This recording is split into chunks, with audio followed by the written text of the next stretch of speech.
intenso como o espelho a reluzir, desvendando o mais profundo abismo. Minha alma, tua alma,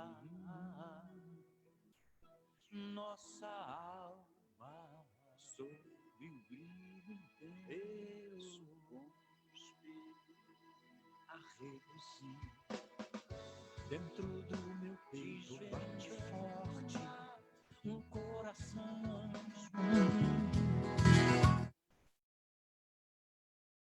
Minha alma, tua alma.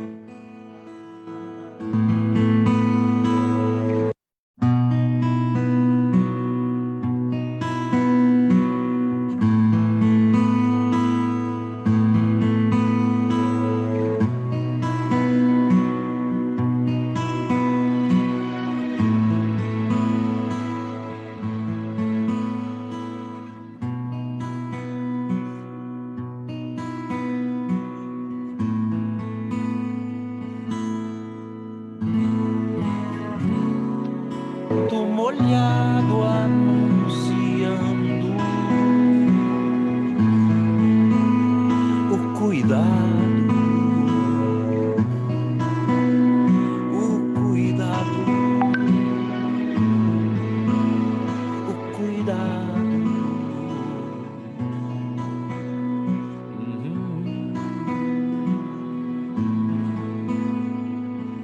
Sob o brilho intenso, tô molhado anunciando,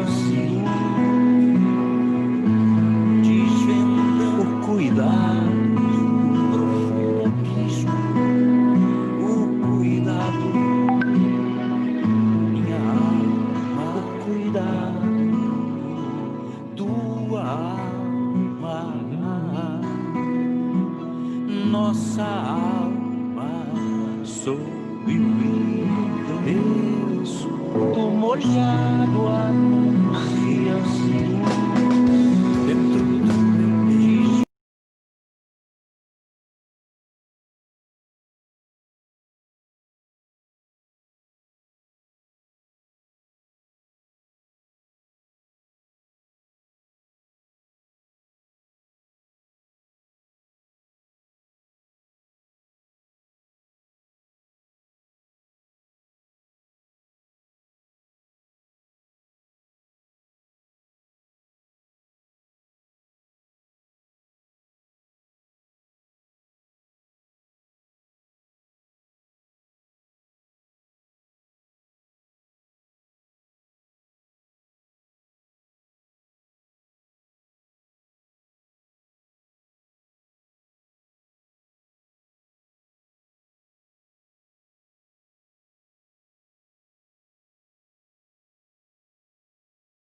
nossa alma.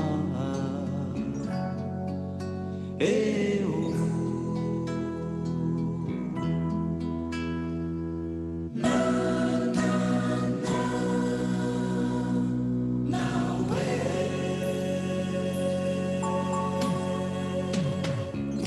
dentro do meu peito bate forte um coração. De minha boca salta uma voz com expressão. Dentro do meu peito bate forte um coração. Dentro do meu peito bate forte um coração. De minha boca salta uma voz de minha boca salta uma voz com expressão. Dentro do meu peito bate forte um coração. Dentro do meu peito bate forte um coração. De minha boca salta uma voz de... E agora? Né? Agora acho que estão ouvindo, não é isso? Estava faltando eu dar um comando aqui. Bom dia, né? Bom dia, Wilson, Sônia e Carla.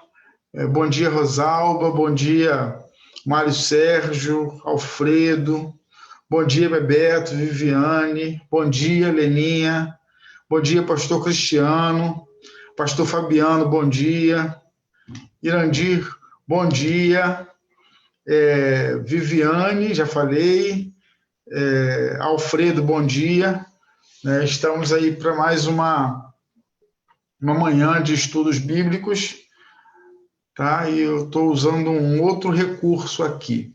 Vamos pedir a Deus que dê tudo certo até o final desse nosso encontro.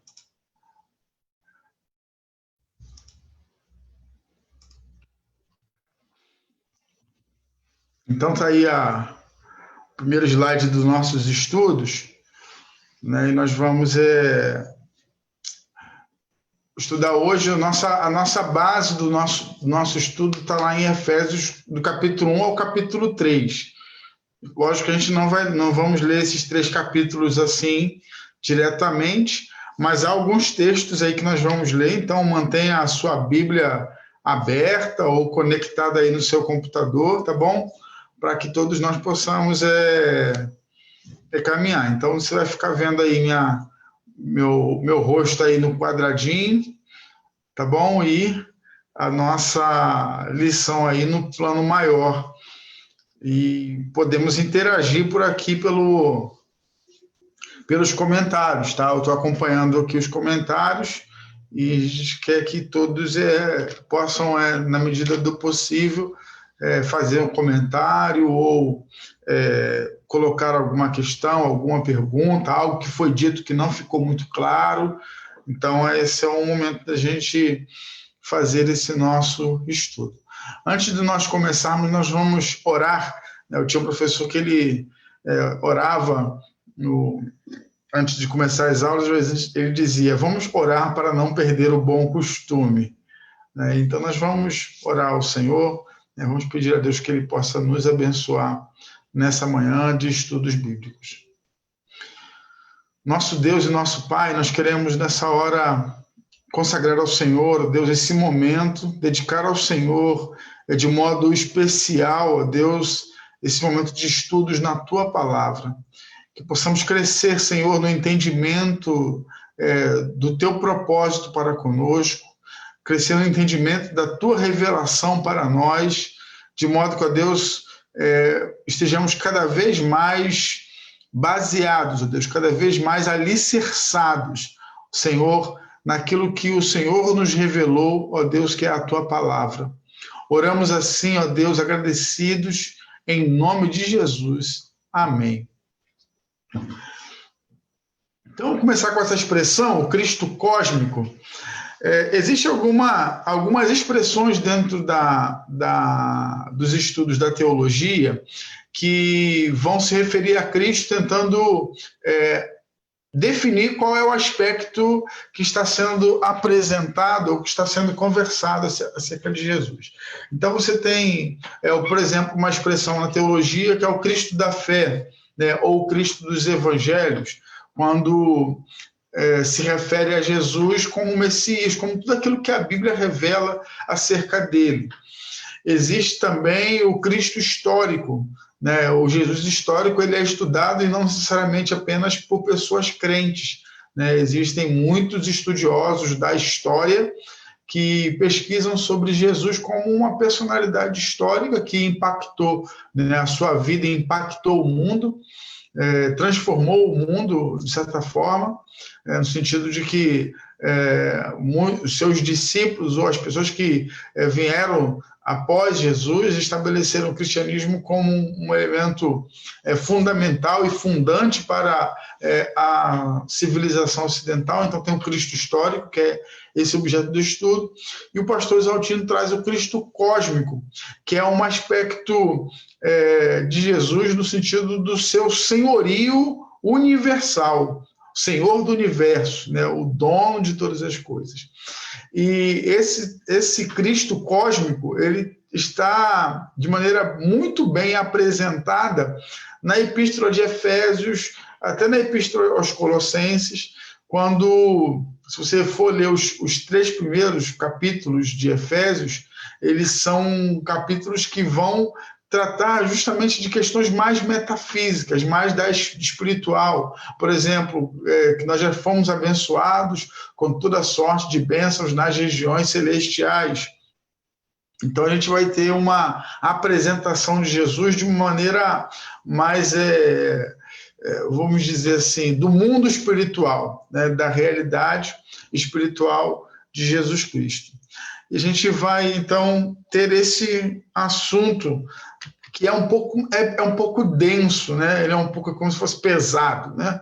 Para a gente, profundo, para a gente estudar nessa manhã. Mas eu espero que Deus me abençoe, que Deus te abençoe, que Deus me abençoe para conseguir comunicar e que Deus te abençoe para você conseguir absorver o máximo possível desse nosso conteúdo.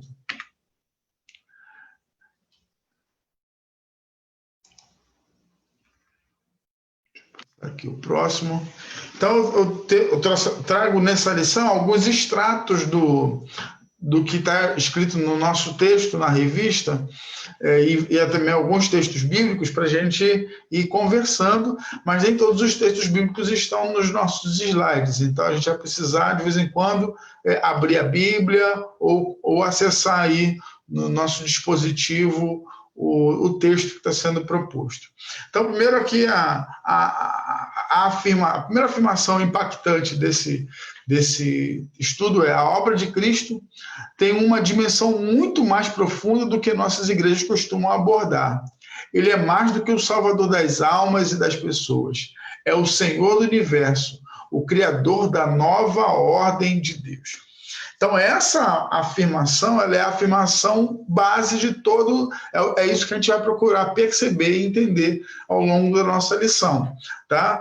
O que Cristo veio realizar não é apenas buscar e salvar o que você vê perdido. A gente vai ver o que aconteceu na ordem da criação, o que aconteceu com o pecado, a queda, o que isso causou na criação, né? E o que Cristo veio, então, realizar quando encarnou, assumiu a condição de pecado, pagando o preço do pecado, morrendo até a morte de cruz e ressuscitando no terceiro dia. Então, ele não veio apenas salvar, né, as pessoas, a alma das pessoas. Ele veio restabelecer uma ordem universal que foi quebrada por causa do pecado.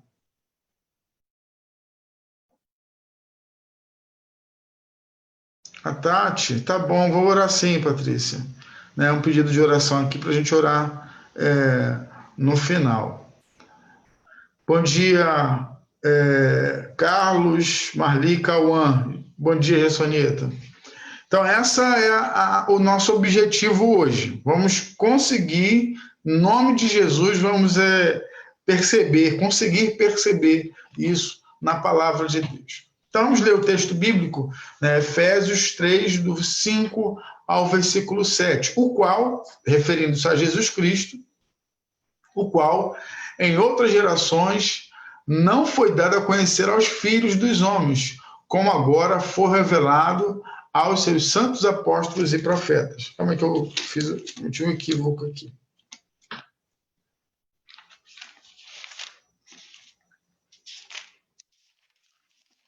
Só ter o texto aqui à mão.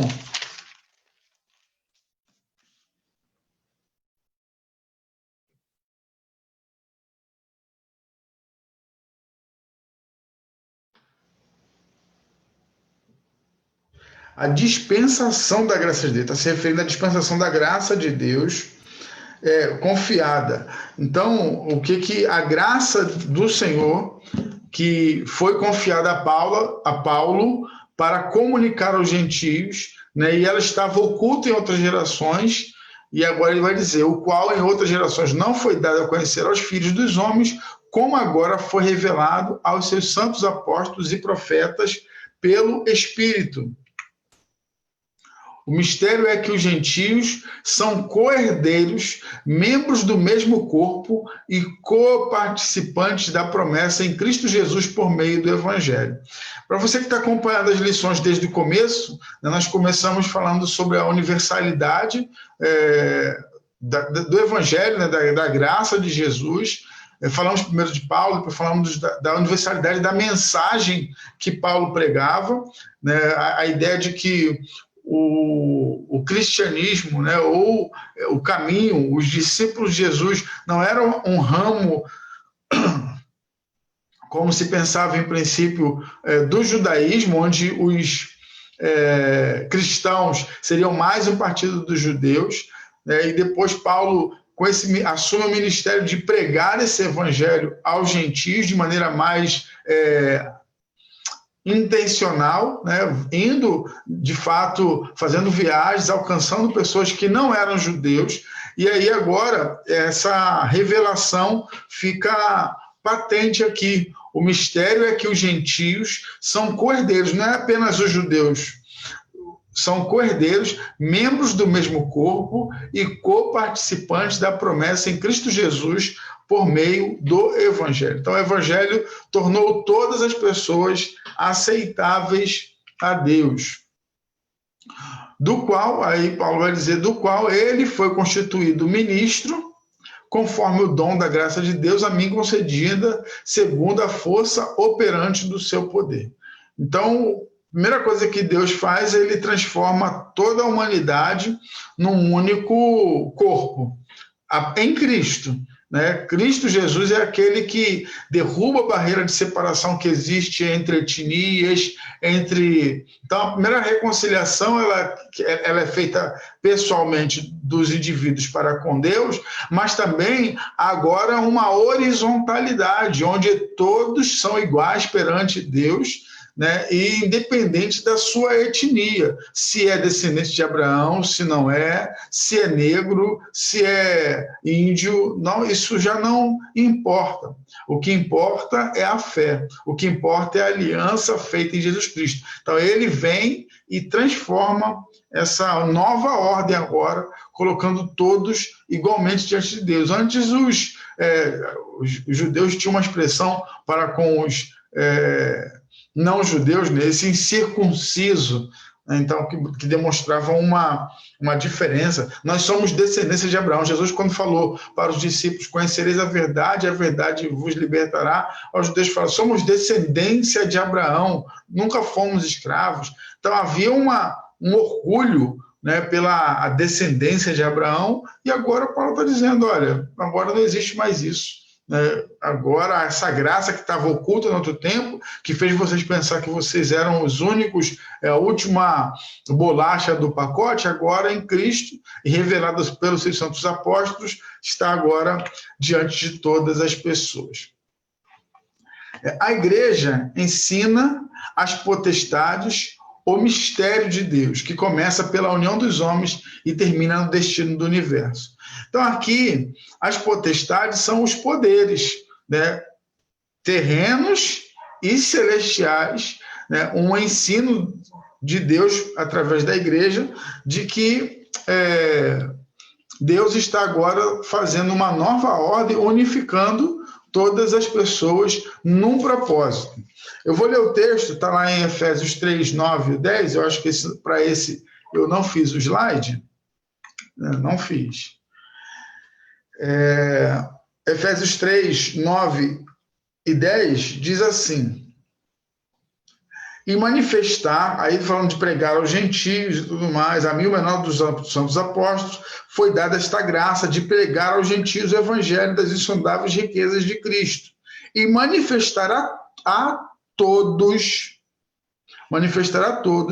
qual é a dispensação do mistério que durante tempos passados esteve oculto em Deus, que criou todas as coisas. E isso para que agora, olha, note bem, para que agora, pela igreja, a multiforme sabedoria de Deus se torne conhecida dos principados e das potestades nas regiões celestiais. Então, há um conhecimento espiritual que é revelado por intermédio da igreja. Não é revelado por outra entidade, né, no sentido de instituição ou de... enfim. Agora, é interessante notar que ele está falando sobre principados e potestades nas regiões celestiais, porque o que se entende é o seguinte, olha, Satanás e os seus anjos, eles estavam com Deus e têm um conhecimento de muitas coisas da eternidade. Você percebe que Satanás, quando vai tentar Jesus, ele vai tentar Jesus usando a palavra de Deus. Ele cita os textos da lei para tentar Jesus. Então, há um conhecimento, né, de Satanás e seus anjos sobre os propósitos de Deus. Tiago é aquele que vai dizer que você crê em Deus, o diabo crê e estremece. Agora, há um conhecimento que Deus está revelando pela igreja. Há algo que está sendo apresentado ao universo. O universo não é um ente, né? As pessoas têm ultimamente falado, o universo conspirou, algumas pessoas que rejeitam a ideia de um Deus pessoal, rejeitam a ideia de um Deus Pai de nosso Senhor e Salvador Jesus Cristo, gostam de se referir a uma força mística como universo, para não se curvar ou se referir à própria divindade revelada nas Escrituras. Mas o universo não é nada mais, nada menos do que obra das mãos de Deus, obra da vontade de Deus. É criação, não é um ente espiritual que traz e comunica força ou poder, alguma coisa assim. E Deus está comunicando a toda a ente espiritual do universo, nas regiões celestiais, a sua graça, a sua multiforme sabedoria através da igreja, desse povo que ele estabelece. Imperfeito, né? As pessoas são imperfeitas, continuam sendo imperfeitas. E ele vai trazer esse conhecimento. Jesus traz esse conhecimento através da igreja, estabelece a igreja, quebra a barreira de separação que havia entre as etnias, entre os povos, e agora restaura a ordem da criação que Deus havia pensado ou estabelecido no princípio. Então, essa é a obra, quando Jesus fala, veio buscar e salvar tudo que se havia perdido, ele não está falando só da alma humana, ele está falando de uma redenção completa, total, inclusive da ordem criada. 2 Coríntios 5,17, não precisa nem ler, né? Está aqui. Não está aqui o texto, está aqui a citação do pastor Exaltino. Mas 2 Coríntios 5,17 diz: se alguém está em Cristo, é nova criatura, as coisas velhas passaram, eis que tudo se fez novo. A ideia que está lá em Coríntios, quando fala de criatura, né, ou algumas traduções trazem bem traduzido nova criação, é justamente a ideia de que, olha, uma criação nova surgiu. E agora todos que entram nessa aliança com Deus por meio de Jesus Cristo já estão nessa nova ordem criada pelo Senhor. Então, a ideia de que Deus está criando um novo jardim, um novo, transformando uma realidade caída agora numa realidade estabelecida conforme o seu propósito original, inicial, ela está sendo feita através de Jesus Cristo. Eu sei que isso é um pouco mais complexo, irmãos, para a gente notar, mas é como se Deus estivesse criando dentro dessa realidade caótica um jardim do Éden, novamente. Né? E dentro disso, as pessoas que vão se aliançando com Jesus Cristo vão entrando nessa nova criação, que a gente chama de reino de Deus. Tá certo? Em Cristo, Deus está criando não apenas um novo povo, uma nova raça, mas um novo mundo. Ele está estabelecendo o seu reino. Ele está trazendo de volta o seu reino, que foi conhecido como o reino de Deus, na dinastia de Davi, mas que em Jesus Cristo se torna algo muito maior. Porque quando os judeus queriam uma dinastia de Davi restabelecida em Jerusalém, para que o ungido ou o Messias viesse a governar, eles não tinham ideia do que Deus estava fazendo. Eles queriam uma Jerusalém. Deus estava preparando uma nova Jerusalém celestial, que não é mais uma região ali no Oriente Médio próximo, mas uma ordem universal novamente estabelecida e perfeita. Está dando para acompanhar aí, irmãos? Estão conseguindo assimilar aí? Né? Só cumprimentar mais algumas pessoas que chegaram, né? Ana Belmiro, Priscila, Conceição, Márcia, e Alfredo, acho que eu tinha falado, né, Alfredo? Então, continuando aí, não é se alguém está em Cristo, não bebe, né? Essa questão do se alguém está em Cristo, nova criatura, as coisas velhas passaram, se fez novo. Ele fala, não é que se alguém está em Cristo, não bebe, não fuma, não adultera. Não é essas coisas apenas de comportamento, é cósmico. Se alguém está em Cristo, faz parte do novo mundo de Deus. Nós, a igreja, somos o início do novo mundo que Deus está criando. Não apenas novo povo ou nova raça, mas novo mundo, nova ordem. Não é nova ordem mundial, no sentido que a gente vê aí nas teorias da conspiração, mas é Deus recriando.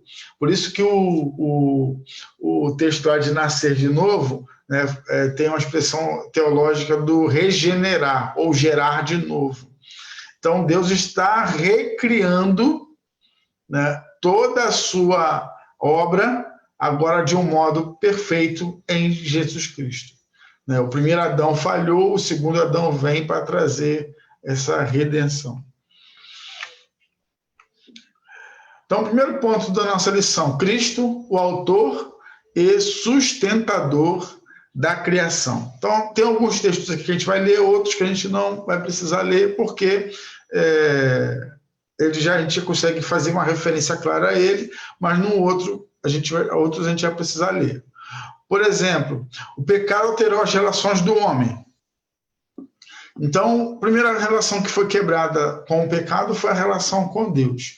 Então, em Gênesis capítulo 3, versículo 10 e 11, a gente vai encontrar a queda, né? O momento em que o homem desobedece. Então, Adão e Eva comem do fruto que Deus não havia autorizado-os comer, né? Então, quebram a sua aliança com Deus, morrem espiritualmente como Deus havia prometido. Então, essa relação pessoal com Deus está quebrada. Aí vem o segundo ponto, essa relação quebrada com Deus, ela afeta a relação entre os homens. Então, temos na Bíblia o primeiro assassinato, né, quando um irmão mata outro irmão. Caim assassina Abel por um motivo de inveja, alguma coisa nesse nível aí, então a ordem entre os homens ela fica quebrada também, essa relação entre homens está abalada, e é assim até hoje. E Gênesis 3, 17, 18 vai tratar da dificuldade do homem com a natureza, quando o homem vai ter agora uma relação com a natureza de maior dificuldade. Aqui, então, o bom mundo de Deus, que era perfeito, agora começa a ter, por causa do pecado, algumas situações que vão trazer dificuldades da convivência harmônica entre o homem e a criação.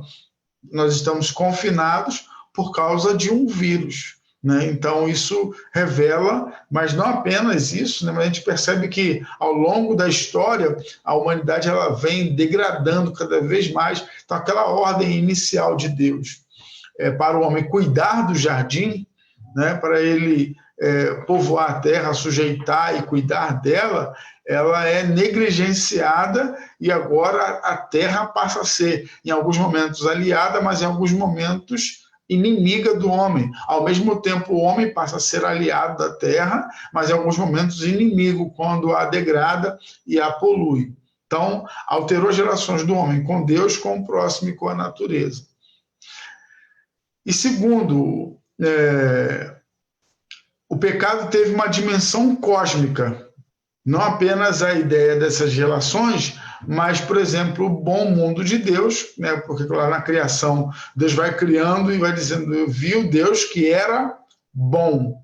Ele fica desordenado. E a gente vai ler Romanos 8, do 19 até o versículo 22, né? Para perceber essa afirmação aí de Paulo no que diz respeito a essa dimensão cósmica do pecado. Romanos 8, do 19 ao 22. A ardente expectativa da criação aguarda a revelação dos filhos de Deus, pois a criação está sujeita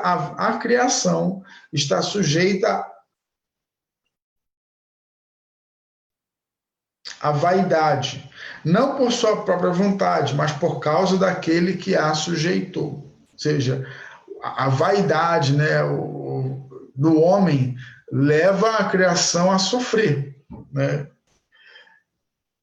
Na esperança de que a própria criação seja libertada do cativeiro da corrupção para a liberdade da glória dos filhos de Deus. Porque sabemos que toda a criação, a um só tempo, geme e suporta angústias até agora. Então, toda a criação de Deus ela é afetada pelo problema do pecado. Então, o pecado não é algo que alterou só a nossa relação com Deus, com o próximo, com a natureza.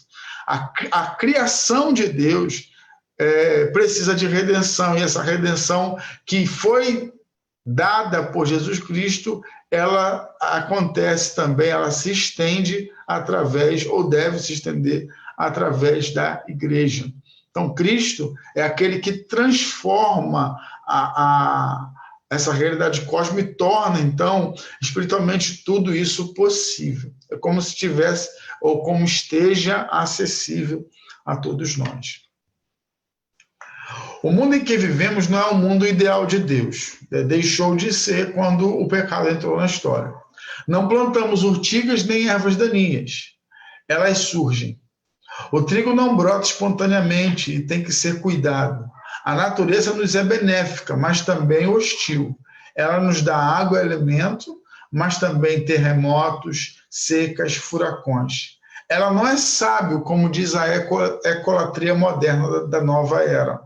É uma ideia de, às vezes, a ordem que se percebe na natureza, por exemplo, a cadeia alimentar. Você tira um elemento daquela cadeia alimentar, num determinado ecossistema, acontece que aquilo ali vai começar a ter uma superpopulação de algum outro elemento. Por quê? Porque houve uma interferência, né? Porque alguém foi lá, retirou algo que tirou o equilíbrio. Então, algumas pessoas entendem que essa é a ordem da natureza. A natureza ela tem essa inteligência, ela não tem. Essa ordem ela é estabelecida na criação. Né? Deus quem estabelece. É como o arquiteto, né, faz uma coisa pensando em cada detalhe, em cada funcionalidade. Então, Deus ele faz essa obra de criação com essa visão. O pecado faz com que a ganância dos homens, né, o sentimento dos outros, vão acabar trazendo desequilíbrio. Então, não há uma sabedoria na natureza, há uma sabedoria na criação ou no Criador. Tá? Viemos dela, Gênesis 2:7, né, porque Deus cria o homem do pó da terra, mas ela nos é hostil. Né? Gênesis 3:18, quando Deus vai dizer para o homem que, por causa do pecado, ele vai agora ter dificuldade. Ele vai plantar, mas não vai ser uma coisa simples assim. Ele vai ter que arar a terra, vai ter mais trabalho, vai ter algum sofrimento nessa lida com os elementos da própria natureza. Celso Vasconcelos, pastor Jonatas, pastor Silmar, né, que Deus abençoe vocês, sejam bem-vindos. A ideia em Efésios e Colossenses é que Deus está refazendo o mundo, incluindo aí a nossa relação uns com os outros e a nossa relação com a natureza.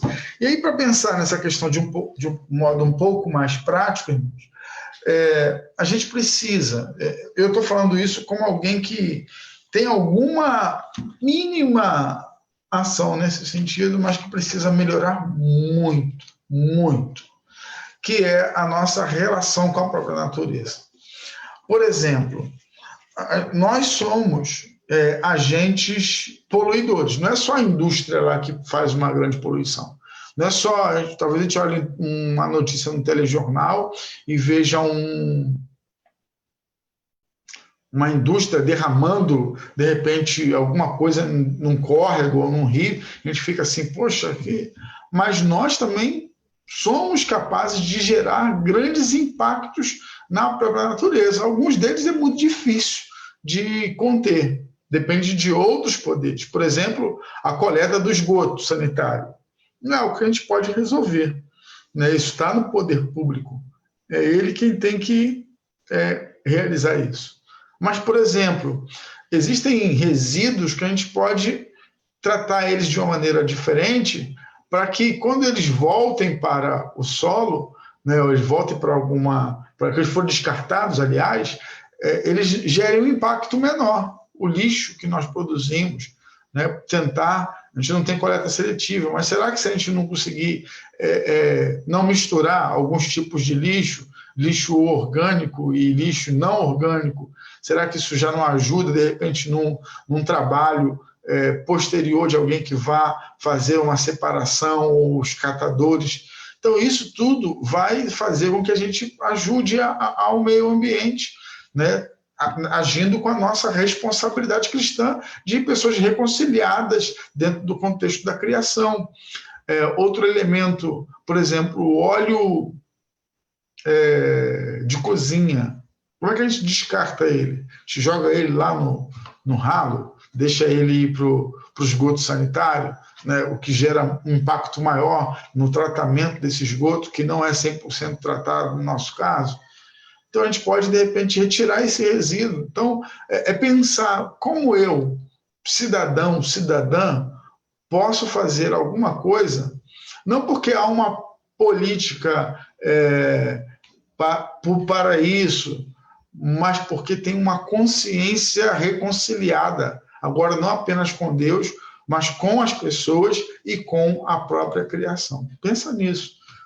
A gente faz alguma coisa aqui em casa, mas eu acho que ainda é insuficiente. Alguns lixos separados desse jeito que eu estou falando, orgânico e inorgânico, mas isso não é 100% aqui em casa ainda. Né? Tirar o óleo, né? Separar o óleo de cozinha para uma reciclagem ou um uso dele posterior. Então, isso tudo ajuda, né? A gente diminui o nosso impacto pessoal em relação ao meio ambiente. Vamos avançar.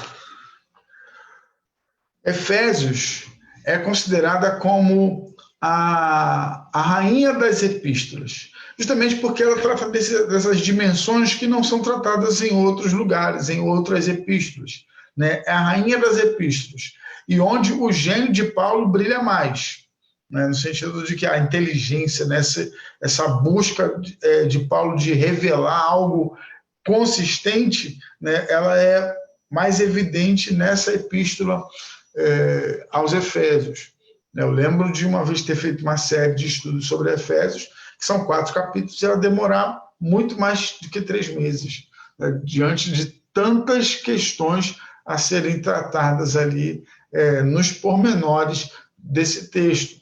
Colossenses também vai tratar de algumas questões, por exemplo, ele nos tirou do império das trevas, nos transportou para o reino do seu Filho amado, ou seja, ele ainda está aos Colossenses tratando de questões cósmicas.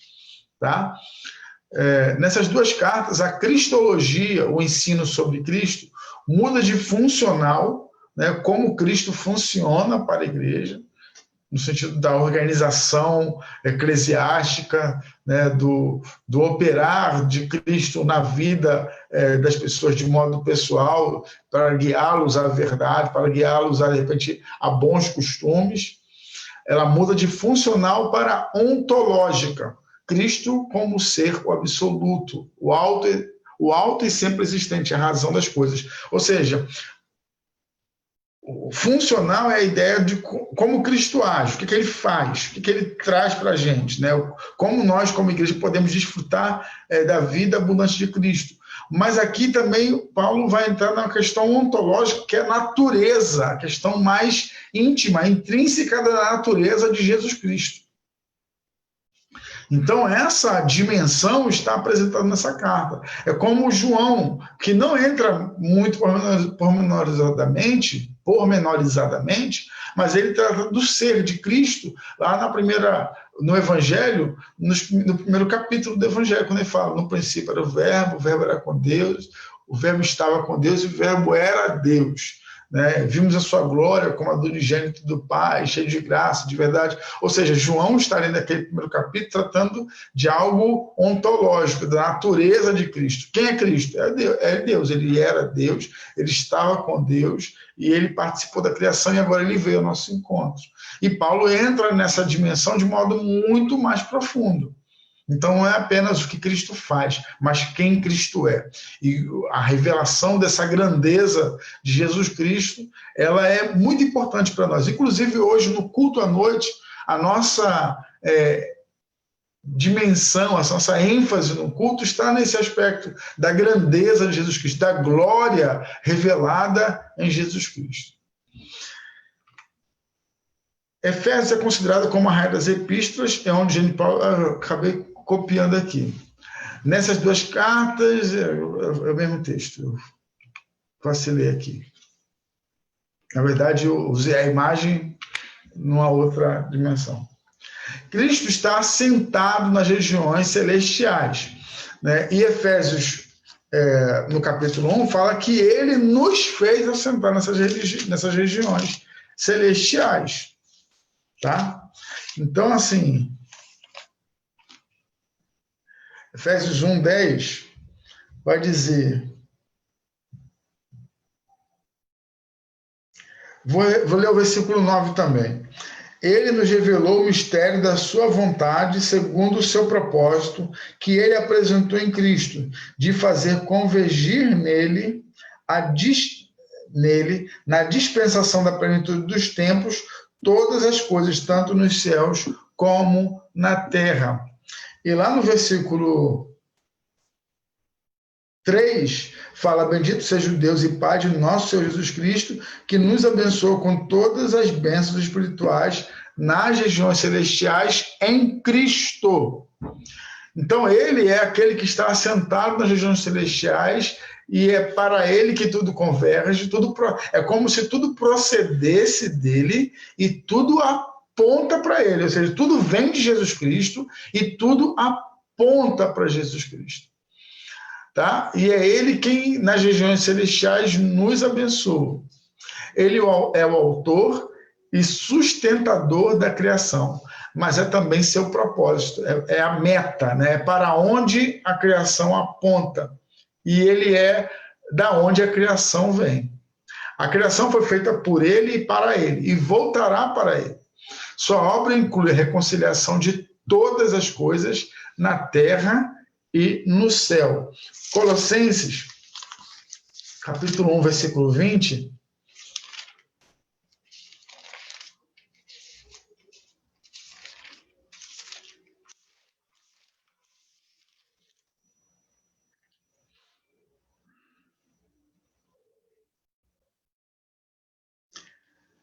Porque Deus achou por bem que nele residisse toda a plenitude, ou seja, tudo. Aquilo, plenitude tem a ver com o que é completo, né? E que, havendo feito a paz pelo sangue da sua cruz por meio dele, reconciliasse consigo mesmo todas as coisas, quer sobre a terra, quer nos céus. Então, é a criação como um todo sendo reconciliada com Deus por intermédio do sacrifício de Jesus Cristo, que paga o preço do pecado, que anula o poder do pecado. Joelma e Afonso, né? Que Deus abençoe vocês. Sejam bem-vindos. Ele não é apenas o salvador pessoal de indivíduos, mas o Senhor cósmico de todas as coisas. Podemos confiar num Salvador que tem poder sobre o tempo, as pessoas e todo o universo. Um novo mundo de Deus, um novo cosmos. Na Bíblia, no final da Bíblia, em Apocalipse 22, quando a obra de Cristo chega à sua consumação, o Éden está de volta. Em Gênesis, o Éden está de volta. Em Gênesis 3, o homem foi expulso. Em Apocalipse 22, é readmitido. Tudo que perdeu na queda recupera em Cristo. Reaparece a árvore da vida, Apocalipse 22, 2. Ela está lá para alimentar todas as nações. Seus frutos são para alimento e as folhas para a saúde. A consumação da obra de Cristo nos devolve o que a queda nos tirou. Então, está muito evidente aí, há pouco que comentar nesse sentido. Os dois textos estão apresentados. Deixa eu ler, porque se você ainda não leu esse texto, quero que você ouça pelo menos. Lá no finalzinho de Apocalipse,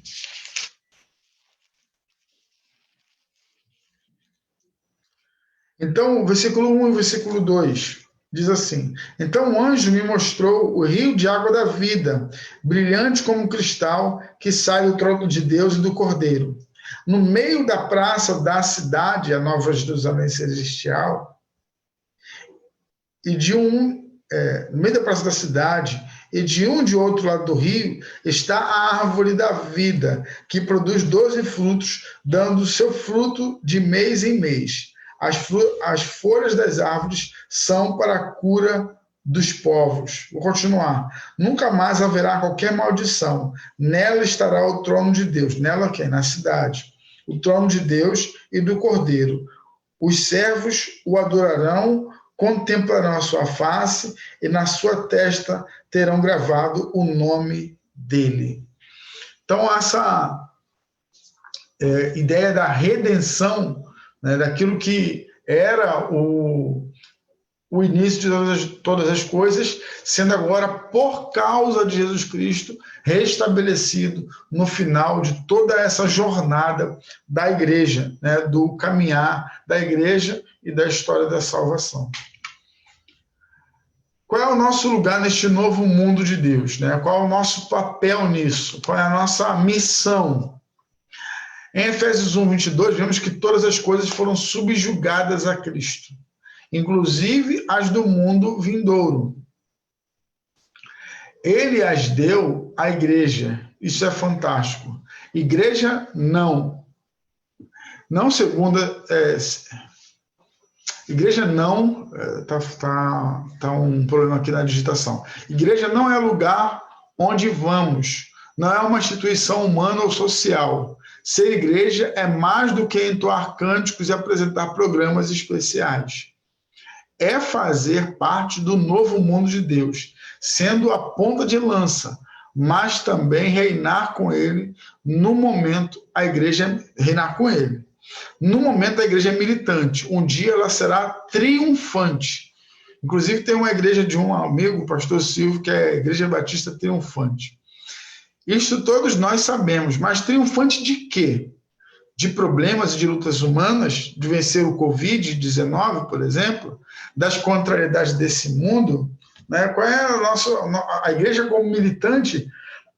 Ela está aqui para quê? Para responder essas questões, problemas e lutas humanas, as circunstancialidades da nossa vida, as contrariedades desse mundo, né? A questão do pecado, do moral, das questões que nos cercam. Deixa eu só consertar isso aqui para ficar direitinho no vídeo.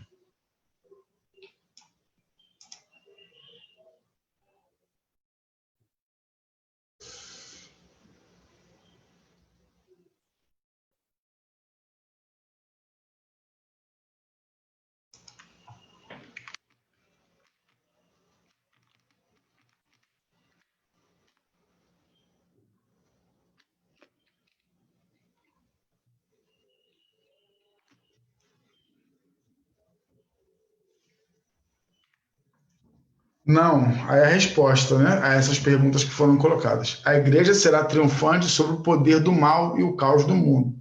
Por fim, em Lucas 10:19, porque o Filho do Homem veio buscar e salvar o que se havia perdido, ela recebeu para... Ah, não, Lucas 10:19. Deixa eu olhar aqui para não falar, não confundir os textos.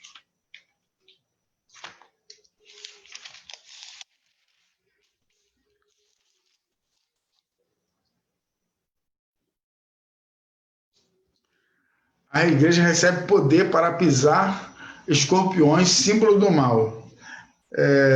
Jesus lhe disse: eu via Satanás, quando os 70 voltam da missão, eu via Satanás caindo do céu como um relâmpago. Eis que eu dei a vocês a autoridade para pisar em cobras e escorpiões e sobre todo o poder do inimigo, e nada, absolutamente, lhes causará dano. Então a igreja está numa missão contra o poder de Satanás no mundo, né? Essa restauração do senhorio de Cristo, né? Dessa autoridade de Jesus sobre todas as coisas, e a igreja tem esse papel nessa restauração da ordem da criação de Deus. A igreja será vencedora sobre todo o poder maligno, sua vitória será global. Ela julgará o mundo e o mal com o Senhor triunfante. No final da história, fica apresentada... Bom dia, Denilson. Bom dia, Carlos Augusto.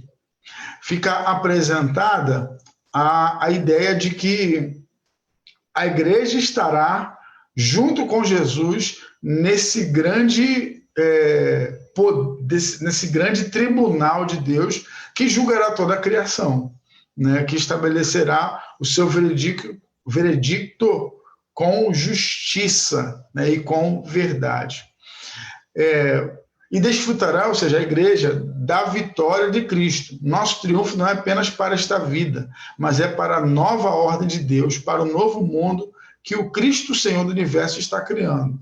Ela desfrutará desse novo cosmos, e viu um novo céu, uma nova terra, porque já se foram o primeiro céu e a primeira terra, e o mar já não existe. O mar tem a ideia de separação de povos, né? Então, a ideia de que o mar já não existe porque ele já não vai separar, né? Já não haverá nenhuma separação, estarão todos reunidos no mesmo ambiente. Salvação é mais do que libertação do fogo do inferno. É identificação com Cristo e lugar de honra no novo mundo do Senhor. Nós o desfrutaremos. Então, essa ideia do inferno, medo do inferno, o crente não pode ter mais medo do inferno. Né? Não, a gente não está com Cristo mais por causa do medo do inferno. Talvez isso pode ter sido uma realidade em algum momento da nossa história, mas se foi, já não deve ser mais. Porque a nossa necessidade de estarmos com Cristo é pelo próprio Cristo. A nossa identidade foi transformada. Há uma nova criatura agora em nós. E por isso a necessidade de estarmos diante do Senhor, de caminharmos com Jesus. Então esse propósito está revelado, né, nas Escrituras, e nós precisamos ter essa consciência, né, porque eu já vi crente falar assim, não, especialmente questão de roupa, questões morais, né? A pessoa fala assim, mas é muito quente, né? Se você colocar assim, alguns tipos de roupas que os crentes usam ou usavam, né? E o nosso clima tropical, ele fala assim, mas é muito quente. Aí o crente ataviado, né? Que é um tipo de linguagem que se usava, fala assim, mas o inferno é mais quente. Ou seja, assim, o inferno ainda no horizonte do crente. Não posso me contaminar, porque senão eu posso ir para o inferno. Salvação é mais do que isso. É essa agora nova identidade que se recebe em Jesus Cristo. É uma nova consciência dada por Jesus Cristo para a vida, para o porvir, para a esperança. E quanto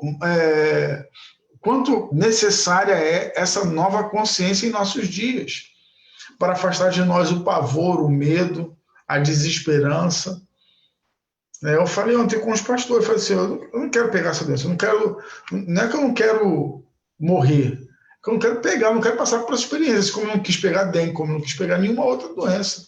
Sofrer uma gripe já me derruba, uma gripe normal, imagina uma doença como essa daí.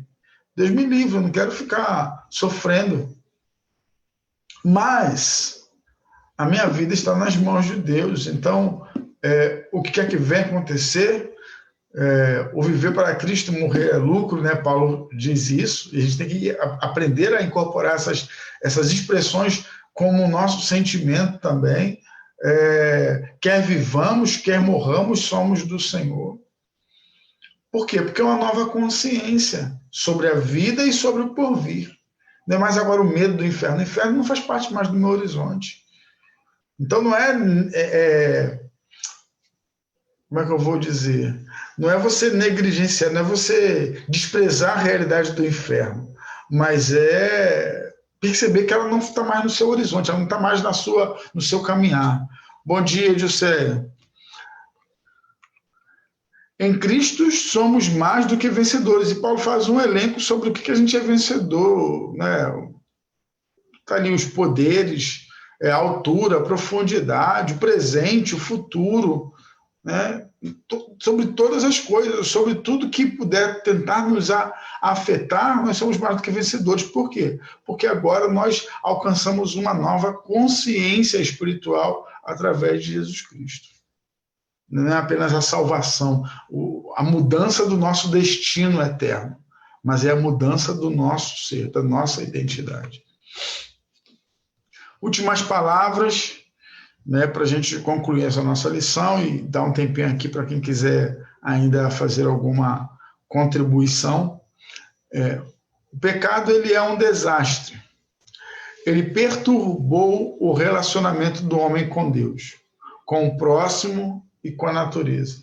Ele perturbou a ordem de Deus. Cada crente deveria fugir do pecado, pois ele traz perturbação da ordem que já é frágil.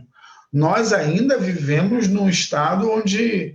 Estado, não estou falando do estado instituição, mas a realidade. Estado de coisas. Onde o pecado ainda tem o seu poder manifesto. A gente percebe o efeito do pecado na criação.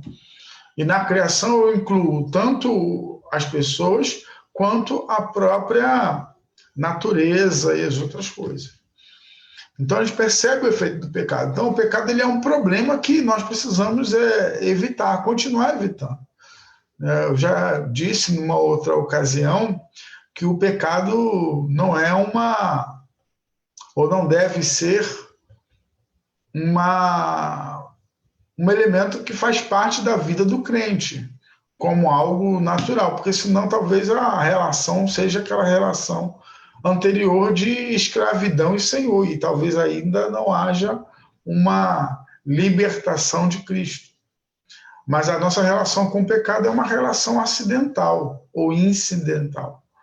Quando nós, então, vivemos, às vezes, a experiência do pecado, do erro, de errar o propósito, de errar o alvo de Deus, mas não vivemos nessa lógica. Então, ele é um problema, ele traz perturbação, continua trazendo, e nós precisamos evitá-lo.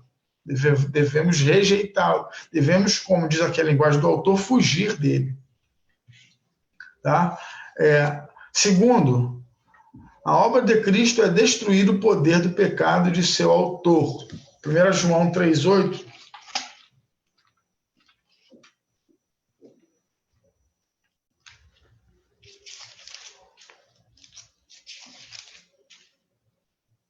Aquele que pratica o pecado procede do diabo, porque o diabo vive pecando desde o princípio.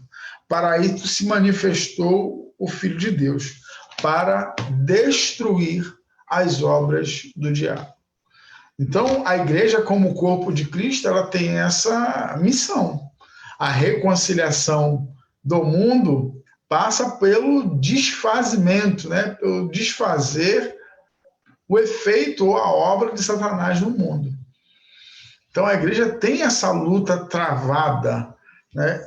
E não confundir isso com uma luta política em favor de uma agenda que nos é favorável.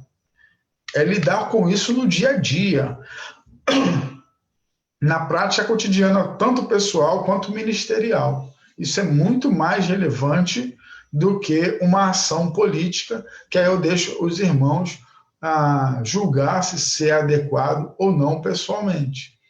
Mas pensar que nós temos um trabalho a realizar na confrontação do poder de Satanás através do pecado.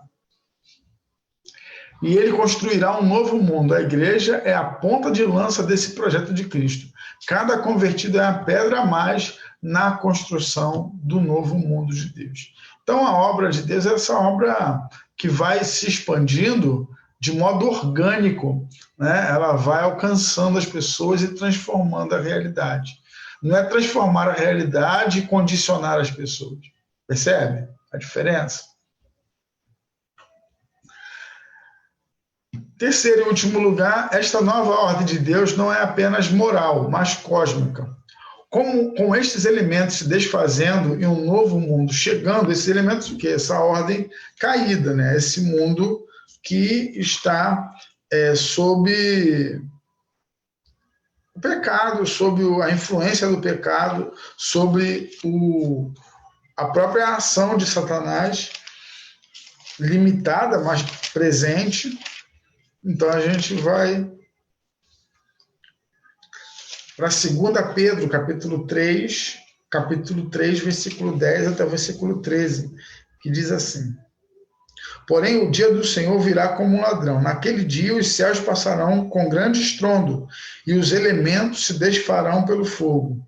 Também a terra e as obras que nela existem desaparecerão. Uma vez que tudo será assim desfeito, vocês devem ser pessoas que vivem de maneira santa e piedosa, esperando e apressando a vinda do dia de Deus. Por causa desse dia, os céus incendiados serão desfeitos e os elementos se derreterão pelo calor. Sim, nós esperamos apenas um céu. Esperamos não apenas um céu, mas um novo universo, um novo mundo em que a paz e a justiça reinarão, porque o pecado já não mais existirá. Então, essa desobediência que trouxe tanto causa à criação será, de uma vez por todas, derrotada. Apocalipse 21, do versículo 3 ao versículo 5, diz assim: então ouvi uma voz forte que vinha do trono e dizia: eis o tabernáculo de Deus com os seres humanos. Deus habitará com eles. Eles serão um povo de Deus, e Deus mesmo estará com eles, e será o Deus deles. E lhes enxugará dos olhos toda lágrima. Já não existirá mais morte, já não haverá luto, nem pranto, nem dor, porque as primeiras coisas passaram. E aquele que estava sentado no trono disse: eis que faço nova todas as coisas. E acrescentou, escreva, porque estas palavras são fiéis e verdadeiras. Amém? Então você pode agora colocar aqui para mim suas considerações, algumas impressões que talvez você tenha ou tenha tido ao longo do estudo, para que a gente possa conversar sobre ela. Você quer dizer alguma coisa, colocar alguma coisa aqui para a gente? Deixa eu ver se eu consigo. Tá? Como dizemos às vezes em assembleias, está por ordem.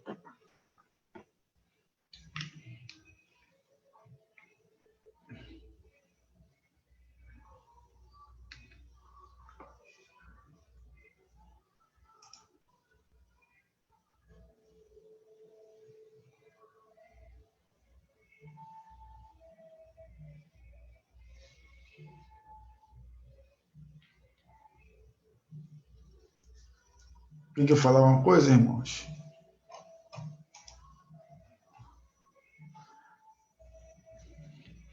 Se não há, a gente vai caminhar para o nosso encerramento aqui, tá bom?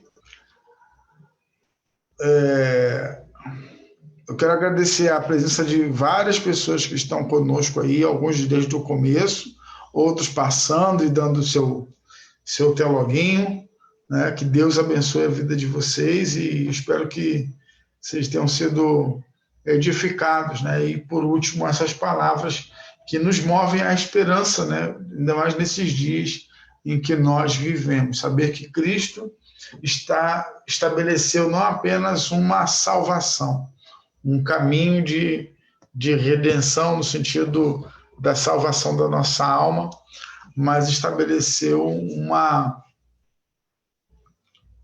nova ordem, né? Um novo jeito de ver a vida, de viver essa vida e de ter esperança no porvir. Né? Que Deus nos abençoe, que nós sejamos aí bem-sucedidos nesse propósito de viver essa vida com Cristo. Como diz uma canção antiga, com Cristo no barco, tudo vai muito bem. Amém? Faltou mostrar para os irmãos a nossa próxima lição. Deixa eu só localizar aqui para a gente se preparar. Os irmãos, eu vou pedir desculpa porque eu não disponibilizei ainda a última lição. Eu ainda não coloquei ela no online, mas eu vou fazer isso, né? E vou colocar no link desse vídeo aqui o texto da próxima lição para que você possa ir lendo, né, e estudar ao longo dessa semana, tá bom?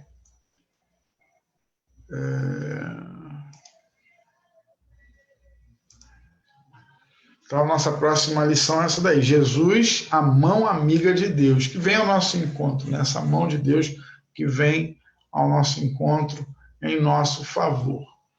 Tá bom? Então, mais uma vez, eu agradeço a todos os que participaram aqui da nossa lição, 10h20, vamos terminando a nossa escola bíblica dessa manhã. Mas antes de me despedir, eu quero convidar você para o culto, né, hoje à noite. Muito do que nós vimos agora pela manhã continuará sendo colocado diante de nós como culto. Logo mais às 19 horas, às 18 horas. Às 18 horas a gente começa a transmissão pelo nosso canal no YouTube e você então poderá nos acompanhar ali a partir das 18 horas. Venha cultuar, né? Nós vamos disponibilizar o link mais cedo, antes das 18, de modo que você possa acessar e possa também compartilhar nas suas redes, no WhatsApp, seus grupos de WhatsApp, convidando as pessoas para vir e ouvir mais dessa mensagem de Cristo para nós, dessa ordem que Deus estabelece para nós, essa nova ordem de Deus que tanto nos abençoa, que tanto nos encoraja. Amém? Que Deus te abençoe. Vamos orar encerrando. Glórias a Deus pela tua vida e pelo tempo que nós passamos aqui estudando e aprendendo um pouco mais desse aspecto da obra de Cristo realizada em nosso favor. Vamos falar com Deus. Nosso Deus e nosso Pai, nós nos apresentamos, Senhor, mais uma vez diante do teu altar, do teu trono de graça, Senhor, para ser gratos, Senhor. Ser gratos pela obra de Cristo realizada. Senhor amado, esse favor que nos alcançou, essa graça bendita, ó Deus, que se revelou a nós, ela é muito mais alta, ó Deus, do que o nosso entendimento e muito mais profunda do que a nossa compreensão pode alcançar. Mas aquilo que conseguimos, ó Deus, perceber hoje, aquilo que o nosso espírito conseguiu, ó Deus, assimilar hoje, ó Deus, já é algo grandioso demais e nós queremos te agradecer, Senhor, por uma ação que não é apenas uma ação de mudança de um destino do inferno para o céu, mas uma ação completa, ó Deus, que está agindo no mundo, recriando todas as coisas, trazendo em cada vida, em cada aliança feita com um pecador que se arrepende, uma nova criação, uma nova, ó Deus querido, manifestação de algo muito maior do que nós, de um propósito muito maior, ó Deus querido, que se perdeu na história por causa do pecado. Deus, muito obrigado, Senhor, pela tua palavra, pela revelação que o Senhor nos deixou, para que não estejamos, ó Deus, perdidos nesse mundo, mas que saibamos para onde seguir e como seguir. Oramos assim, Pai, pedindo ainda que o Senhor abençoe as nossas vidas, guarde a nossa família, a nossa casa, Senhor, seja com as pessoas que estão agora trabalhando, agindo, ó Deus, em favor de tanta gente que está agora enferma, adoecida, Senhor, e que precisam de uma restauração. Que o Senhor possa abençoá-los, ó Deus, ao mesmo tempo que abençoa também os familiares dos enlutados e também, ó Deus, aqueles que ainda estão lutando pela vida, Deus, que estão convalescendo, que estão enfermos, mas que o poder do Senhor, que a graça do Senhor seja sobre todos esses e que se manifeste ali, ó Deus querido, um poder restaurador para a tua glória. É a nossa oração, Pai, em nome de Jesus. Amém. Amém. Amém, meus irmãos, que Deus abençoe você. Esse é o texto da lição de... acho que é o de hoje, né? Não é o texto da lição, mas desculpa, acabou voltando aqui para o começo. Tá bom? Que Deus abençoe. Hoje encerramos ainda com 14 pessoas na sala, que bom. Vamos ficar mais tempo? Estou brincando, irmãos. Que Deus abençoe. Até logo mais, 18 horas. Não falta, hein? Se prepara, esteja pronto e pronta para 18 horas você conectar o seu YouTube na sua smartphone, no seu celular, no seu computador e participar dessa experiência de adoração conosco hoje à noite, que eu creio vai ser especial, irmãos. Não falte, tá bom? Que Deus abençoe. Bom domingo, bom descanso.